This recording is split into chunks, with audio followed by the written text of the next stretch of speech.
La chanteuse Linda de Souza, qui a connu le succès dans les années 80, a rendu son dernier souffle ce mercredi 28 décembre, à l'âge de 74 ans.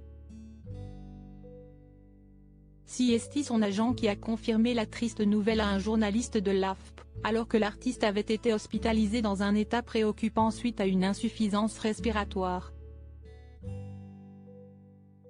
Le monde de la musique est en deuil. Ce mercredi 28 décembre, Linda de Souza est décédée à l'âge de 74 ans, comme l'a confirmé son agent Fabien Lecoeuvre dans un communiqué publié sur les réseaux sociaux. Son fils Joao et moi-même avons la douleur de vous apprendre le décès ce matin à 10h10, de Madame Linda de Souza, à l'hôpital de Gisors, où elle avait été transférée très tôt ce matin même, pour insuffisance respiratoire et positive au Covid-19, pouvait-on lire. De son vrai nom Teolinda Joaquina de Souza Lança, Linda de Souza avait quitté son pays d'origine, le Portugal, à la fin des années 60, et avait finalement posé ses valises en France, où elle avait connu le succès dans la musique pour la première fois avec son titre Le Portugais, sorti en 1978.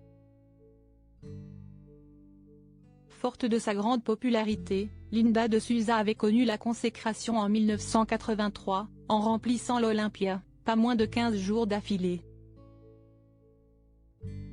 Une consécration pour celle qui avait grandi au sein d'une famille pauvre de 8 enfants et qui avait été contrainte d'arrêter l'école à 11 ans, pour travailler comme femme de ménage et à l'usine.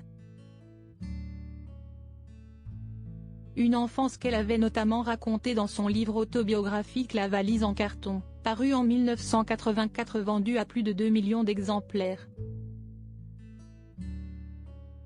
Ses ennuis de santé, ses rapports compliqués avec son fils unique ces dernières années, Linda de Souza multipliait les ennuis de santé, mais avait néanmoins tenu à pousser un énorme coup de gueule en 2020, alors que son spectacle avait été annulé indépendamment de sa volonté.